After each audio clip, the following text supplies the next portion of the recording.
기독교 강요 3권 제20장 17번째 그리스도의 이름으로 하나님을 부름.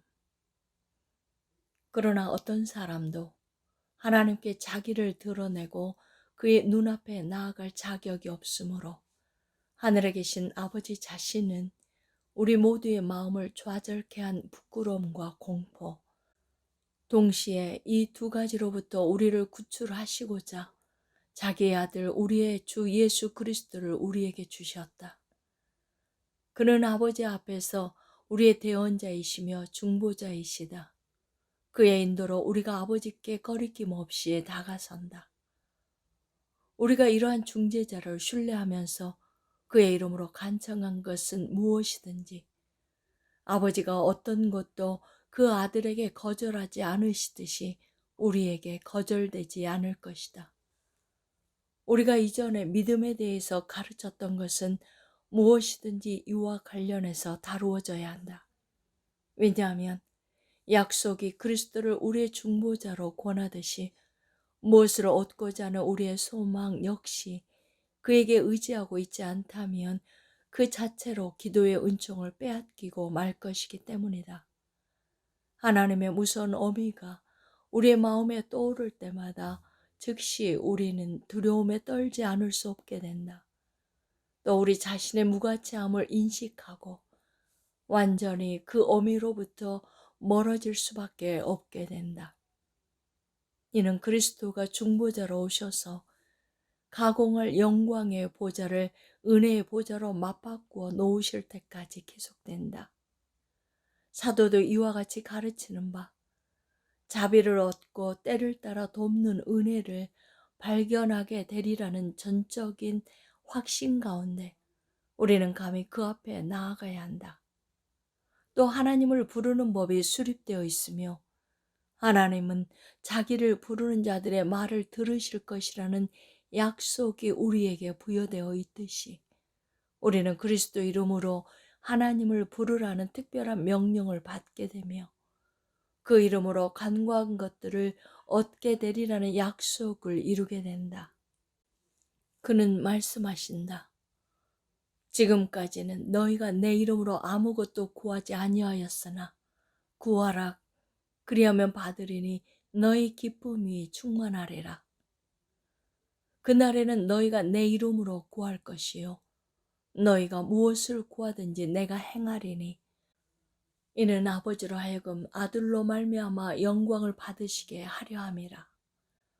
논쟁에 여지없이 그리스도 외에 다른 이름으로 하나님을 부르는 자들은 그의 명령들을 완고하게 벗어나며 그의 뜻을 아무것도 아닌 것으로 여김이 확실하다. 실로 그들에게는 무엇을 얻을 약속이 전혀 없다. 과연 바울은 하나님의 약속은 얼마든지 그리스도 안에서 예가 되니 라고 전한다. 즉, 그 약속이 그 안에서 확정되고 완성된다. 18번째, 그리스도의 중보가 없이는 하나님께 효과적인 기도를 드릴 수 없음. 그리고 우리는 그리스도가 제자들에게 자기가 승천하신 후에는 자기의 중재를 피난처로 삼으라는 명령하시는 때의 상황을 세심하게 주시해야 한다. 주님은 그날에 너희가 내 이름으로 구할 것이요 라고 말씀하신다. 실로 처음부터 누구든지 중보자의 은혜가 없이 기도하는 사람은 응답을 받지 못했음이 확실하다. 그렇기 때문에 하나님은 율법에서 성소에 들어가는 제사장만이 홀로 이스라엘 지파의 이름들을 그의 어깨에 메고 그것들과 동일한 수의 보석들을 그의 흉배에 부착하게 하셨고 백성은 멀리 떨어져 성전의 뜰에 서 있었고 그곳에서 제사장이 기도할 때 자기들의 소원들을 함께 아뢰었다. 진정 제사조차도 기도를 인증하고 확정하는 작용을 하였다. 그러므로 저 율법적인 예표적인 의식들은 우리가 모두 하나님의 면전에 나아갈 수 없으므로 중보자가 필요하다는 것을 우리에게 가르쳤다. 그는 우리의 이름으로 나타나시고 그의 어깨 위에 우리를 메시며 우리를 그의 가슴에 부착시켜 안으시며 우리의 기도가 그의 인격 안에서 응답되도록 하신다. 나아가 말씀된 바와 같이 우리의 기도는 그가 뿌린 피로 정결하게 되며 그렇지 않고서는 결코 더러움을 비워 버릴 수 없다. 우리가 보듯이 성도들은 무엇을 얻고자 갈망하였을 때 그들의 소망을 희생 제물에 두었다. 왜냐하면 그것이 모든 소원에 대한 제가가 된다고 알고 있었기 때문이다. 다윗은 다음과 같이 전한다. 너의 모든 소재를 기억하시며 너의 번제를 받아주시기를 원하노라.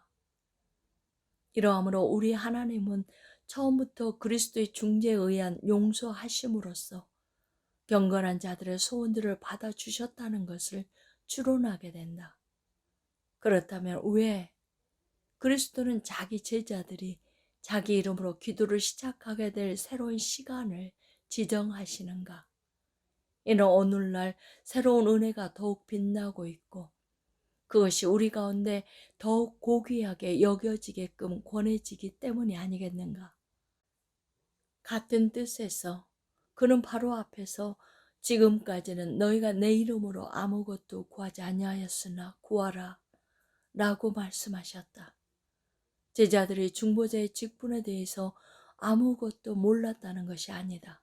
모든 유대인은 이 기초 원리에 대한 가르침을 잘 받고 있었기 때문이다. 그러나 제자들은 그리스도가 자기의 승천 그 자체로 이전보다 더욱 확실한 교회의 수호자가 되실 것임에 대해서는 아직 뚜렷이 이해하지 못하고 있었다. 그러므로 그리스도는 자기가 계시지 않을 때 제자들이 겪은 슬픔을 범상치 않은 유익을 베푸시는 가운데 위로하시려고 대언자의 직무를 자기의 일로 맡으시고 그들에게 지금까지 결여되었던 으뜸가는 은총을 부여하여 그들이 그것을 누리도록 하실 것이며 그의 보호의 의지에 그들은 더욱 자유롭게 하나님의 이름을 부르게 될 것이라고 가르치신다. 그러므로 사도는 그의 새로운 길이 그의 피로 거룩하게 되었다고 전한다. 우리의 것으로 지정된 헤아릴 수 없는 이 은총을 이른바 우리가 두 팔로 끌어안지 않는다면 우리의 사악함은 더욱 변명의 여지가 없어질 것이다. 19번째, 성도들 서로 간의 중재는 그리스도의 중재에 의존함. 구원하면 그리스도 자신이 우리가 하나님께 나아가도록 주어진 유일한 길이시며 유일한 통로이시므로 이 길을 벗어나고 이 통로를 포기한 사람들에게는 하나님께 나아가는 어떤 길과 통로도 남아있지 않다. 이들에게는 하나님의 보좌에 남아있는 진노, 심판, 공포 위에에는 어떠한 것도 돌려주지 않는다. 요컨대 아버지가 우리를 위하여 그리스도를 머리와 지도자로 인치셨기 때문에 어떤 식으로든 그에게서 벗어나거나 빗나가려는 자들은 할 수 있는 대로 아버지에 의해서 새겨진 표지를 지우고 더럽히려고 시도한다. 이렇듯 그리스도는 유일하신 중보자로 세움을 받으시게 되시니 그의 중보로 인하여 아버지는 우리를 용서하시고 우리가 기도하면 너그럽게 들어주시는 분이 되신다. 그럼에도 불구하고 한편으로 성도들에게는 구원을 위하여 서로 간에 위탁하는 중재가 남아있다. 사도는 이에 대해 전하는데 그것은 저 유일한 그리스도의 중재에 의존하고 있다. 그러므로 어떤 식으로든 여기에서 벗어나서는 안 된다. 우리가 한 몸의 지체로서 서로가 서로를 자발적이며 자유롭게 포용하는 사랑의 정서로부터 이러한 중재가 배어나게 되듯이 우리는 또한 그것을 머리에 하나됨에 돌려야 한다. 그러므로 중재도 그리스도 이름으로 행해지므로 그가 중재하지 아니하시면 그 누구의 어떤 기도에 의해서도 도움을 받을 수 없다는 것을 입증하는 것이 아니고 무엇이겠는가? 그리스도는 자기의 중재로 말미암아 교회 안에서 우리가 서로 간에 도구하는 것이 방해를 받게끔 막지 않으신다. 이러함으로 전체 교회의 모든 중재가 저 유일한 중재로 이끌림 받도록 해야 한다는 사실을 확고하게 견지하도록 하자. 이 점에 유념하되 이를 특별한 명목으로 삼아 배은망덕에 빠지지 않도록 우리는 주의해야 한다. 왜냐하면 하나님은 우리의 무가참을 용납하시는 가운데 우리 각자가 우리 자신을 위하여 기도하는 것을 허용하실 뿐만 아니라 사람들이 서로 간에 다른 사람을 위하여 기도하는 자가 되도록 허락하시기 때문이다. 하나님은 마땅히 배척당해야 할 자들을 자기 교회의 수호자들로 삼으셨는데 만약 그들 각자가 오직 자기들 자신만을 위하여 배타적으로 기도한다면 하나님의 후하심을 악용하여 그리스도의 영예를 흐리게 하는 것이니 그 교만함이 얼마나 큰지는 말할 나위도 없지 않겠는가. 20번째, 유일한 중보자 그리스도가 하늘 성소에서 행하시는 유일한 중재. 궤변가들이 그리스도는 구속의 중보자이시고 신자들은 중재의 중보자들이라고 옹알거리는 것은 그저 허튼 소리에 불과하다. 마치 그리스도가 자기의 종들에게 영원하고 결코 사그라지지 않는 중보를 떠넘기기 위해서 일시적으로 중보를 감당하기라도 하셨듯이 말이다. 아무리 작은 부분이라지만 그의 영예를 잘라내고 있음에도 불구하고 마치 자기들이 그를 너그럽게 대하고 있기라도 하듯이 말이다. 그러나 이러한 거짓말쟁이들을 무시하고 경건한 사람을 만족시키기에 합당한 단순성을 지닌 성경은 이와는 전혀 달리 전한다. 요한이 만일 누가 죄를 범하여도 아버지 앞에서 우리에게 대언자가 있으니 곧 예수 그리스도시라 라고 전할 때 그리스도가 옛날에 우리를 위한 수호자였다는 사실을 그저 적시하려고 하는가? 아니면 그에게 영구적인 중재를 돌리려고 하는가? 왜 바울은 그는 아버지 우편에 앉아 계신 자요 우리를 위하여 간구하시는 자시니라 라고 확장하는가? 그러나 다른 본문에서 바울은 하나님과 사람 사이의 중보자도 한 분이시니 라고 전하면서 그리스도를 칭할 때 조금 앞에서 기술했던 기도와 이를 관련시키고 있지 않는가? 모든 사람을 위하여 중재를 해야 한다고 먼저 전한 다음에 그 말씀을 확정하기 위하여 하나님은 한 분이시요 중보자도 한 분이시니 라고 바로 덧붙이고 있음이 이를 말해준다. 아우구스티누스는 다음과 같이 말하면서 이를 유사하게 설명한다. 그리스도인들은 서로 간에 자기들을 위한 기도를 위탁한다. 그러나 그 누구도 대신 중재할 수 없으나 모든 사람을 위하여 중재하시는 분은 한 분 참 중보자 바로 그이시다. 사도 바울은 머리 아래에 있는 으뜸가는 지체였지만 그리스도의 몸의 한 지체로서 가장 위대하고 참된 교회의 제사장은 형상을 통하여 지성소 안에 있는 휘장 속으로 들어가신 것이 아니라 분명하고 확고한 진리를 통하여 하늘 속으로 들어가셔서 상상 속에 있는 것이 아닌 영원한 지성소에 이르셨다는 것을 알고 있었기 때문에 자기를 위하여 기도해 달라고 신자들에게 당부한다. 사도는 자기 자신을 백성과 하나님 사이의 중보자로 삼지 않고 그리스도의 몸의 모든 지체가 서로 번갈아 기도하기를 요청한다. 여러 지체가 서로 같이 돌보게 하셨느니라. 만일 한 지체가 고통을 받으면 모든 지체가 함께 고통을 받고 이렇듯 모든 지체가 이 땅에서 서로가 서로를 위하여 상호간에 수고를 아끼지 않고 드리는 기도는 머리에게로 올라간다. 그는 먼저 하늘 속으로 올라가신 분으로서 우리 죄를 위한 화목 제물이시다. 만약 바울이 중보자였다면 또한 나머지 모든 사도도 그랬을 것이다. 만약 많은 중보자들이 있었다면 사도 자신이 전한 말씀은 설 자리가 없게 될 것이다. 하나님은 한 분이시요 또 하나님과 사람 사이의 중보자도 한 분이시니 그 사람이신 그리스도라. 만약 우리가 평안에 매는 줄로 믿음의 하나됨을 지키면 그 안에서 우리가 하나가 된다.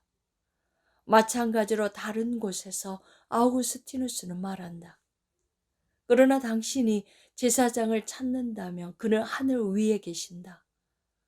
그곳에서 그는 당신을 위하여 중재를 하고 계신다. 그는 이 땅에서 당신을 위하여 죽으신 분이시다. 그러나 우리는 그가 하나님 앞에 무릎을 꿇고 우리를 위해 호소하고 계시다고 몽상하지 않는다. 우리는 사도와 동일한 이해에 이른다. 그는 하나님의 면전에 나타나실 때 자기 죽음의 힘으로 우리를 위한 영구적인 중재가 작용하게 하신다.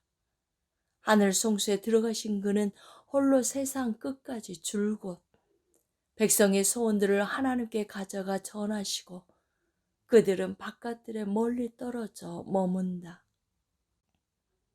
21번째, 교황주의자들이 말하는 성자들의 중재는 유일하신 중보자 그리스도의 중재만을 가르치는 성경과 배치됨.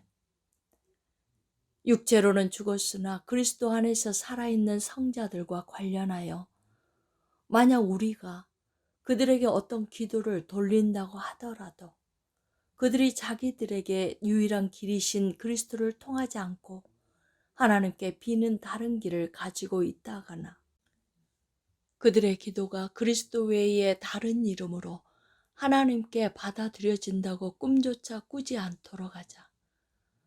성경은 모든 것으로부터 우리를 불러내어 한 번 그리스도께 이르도록 하며 우리의 하늘아버지는 이후의 모든 것이 그 안에서 모여 하나가 되기를 원하신다. 그러므로 성자들을 통하여 하나님께 나아가는 통로를 찾으려고 마음을 먹다가 정작 길을 잘못 들어서서 그리스도로부터 멀어지게끔 된 사람들이 있었으니 그들이 제정신이 아니었다고 말하지는 않는다 치더라도 어리석음의 극치가 거기에 있었다. 왜냐하면 성자들에게도 그리스도가 아니고서는 어떤 문도 열리지 않기 때문이다. 그러나 이것이 어떤 시대에는 일반적으로 행해졌으며 지금도 교황제가 힘을 떨치는 곳에서는 그렇게 하고 있음을 누가 부인하겠는가? 그들은 하나님의 자애를 얻기 위하여 반복해서 성자들의 공로들로 무모하게 뛰어드는 바 대부분 그리스도를 죄하고 그들의 이름으로 하나님께 요청한다.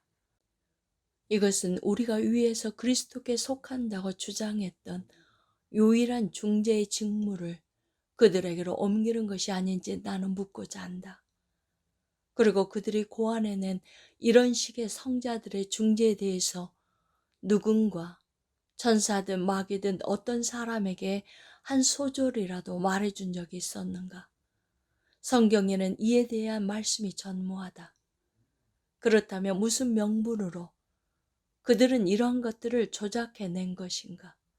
확실히 사람의 선성은 언제나 하나님의 말씀에서 어떤 지지도 이끌어낼 수 없는 도움을 구하면서 자기의 불신을 명백히 드러낸다.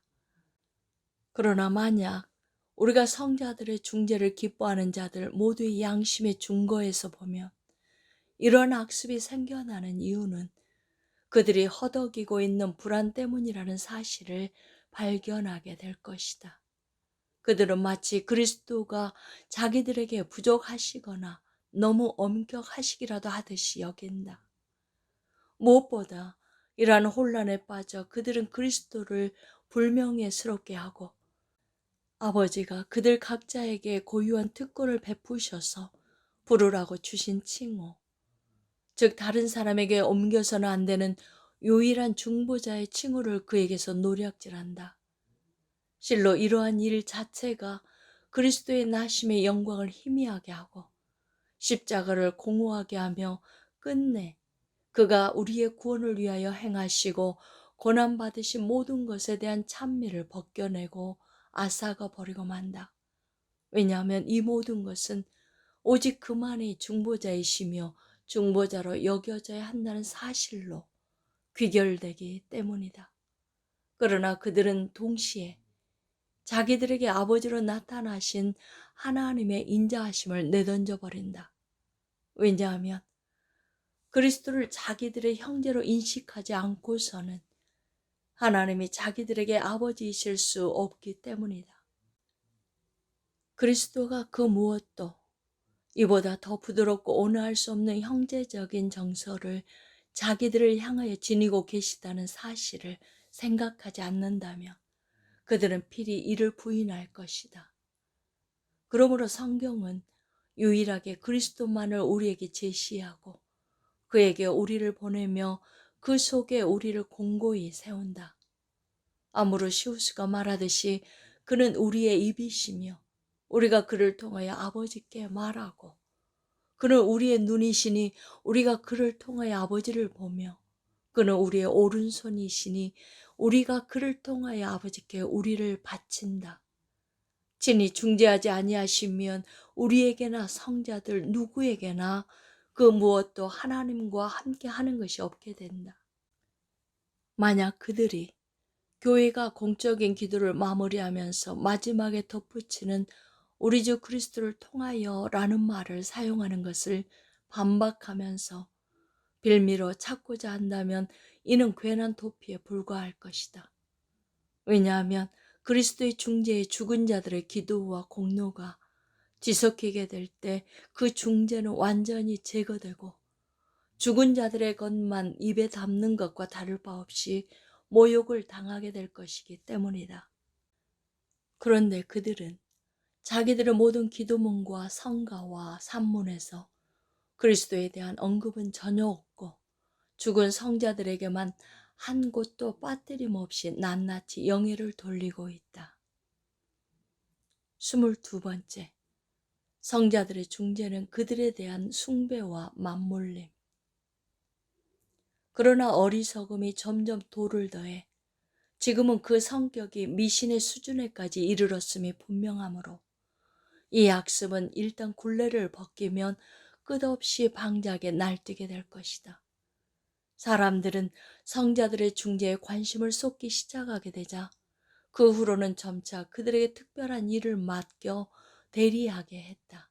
그 일이 다양했으므로 어떤 때는 그 성자를, 다른 때는 저 성자를 중재로 삼아 호소했다.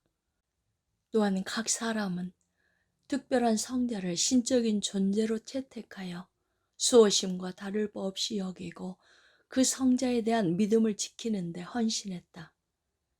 그래서 선지자가 오래전에 이스라엘을 책망한 바와 같이 도시들의 수만큼이나 신들이 일어나서 심지어 백성의 수만큼이나 되기도 하였다. 성자들은 자기들의 모든 갈망을 오직 하나님의 뜻에 관련시키고 그것을 묵상하며 그것을 지키는 자들이다. 그러므로 하나님 나라의 도래를 바라며 드리는 기도 외에 다른 어떤 기도를 성자들에게 돌리는 사람들은 성자들에 대해 어리석고 육체적이고 심지어 모욕적인 생각을 하고 있는 것이다. 그 사람들은 성자들 각각이 모두 자기를 예배하는 자들에 대하여 편향된 사적인 정서를 가지고 있는 것처럼 여기는데 이는 성자들과는 너무나 동떨어진 가식이다. 마지막으로 성자들을 자기들의 구원을 돕는 자들이 아니라 그 구원을 결정하는 자들로 부르는 끔찍한 신성 모독을 아주 많은 사람들이 아직도 금하고 있지 않다는 사실을 주목해야 한다. 비참한 사람들이 자기들의 합법적인 자리, 즉 하나님의 말씀으로부터 벗어나 방황하며 넘어져 쓰러지는 곳이 여기이다. 불경건에 속한 한층 더 무시무시한 괴물들은 넘어가도록 하자. 그것들은 하나님과 천사들과 사람들에게 미움을 받고 있으면서도 불경건한 자들의 부끄러움과 역겨움을 느끼게끔 하지는 못하고 있다. 그들은 바르바라, 카타리나, 그리고 그들과 유사한 성자들의 조상이나 화상 앞에서 우리 아버지라고 중얼거린다. 목사들은 이러한 광증을 지닌 사람들을 치료하거나 억제시키려고 하지 않고 그 이윤의 향에 매료되어 오히려 환호하면서 그것을 장려할 뿐, 이렇듯 추하기 그지없는 범죄에 대해서 어떤 반복도 보이지 않는다. 그들은 추궁을 당하게 되면 책임을 회피하기에 급급한데, 그렇다면 엘리기오스나 메다르투스에게 하늘로부터 구보보아 그들의 종들을 도와달라고 간구하는 것이나, 거룩한 동정녀에게 그녀의 아들을 시켜서 그들이 간구하는 것을 행하게 해달라고 기도하는 것을 그 목사들은 무슨 구실로 변호할 수 있겠는가? 고대의 카르타고 해외에서는 제단을 바라보면서 성자들에게 기도를 올리는 것이 금지되었다. 그 당시 거룩한 사람들은 그 사악한 습관의 충동을 전부 다 억제할 수는 없었기 때문에 최소한 절제심이라도 부과하고자 공적인 기도에서 거룩한 베드로여 우리를 위하여 기도하소서와 같은 양식을 금하였다. 하나님과 그리스도께 고유한 것을 서슴지 않고 죽은 자들에게 옮겨 놓았으니 이런 마귀적인 오만 불순함이 얼마나 널리 퍼져 갔겠는가.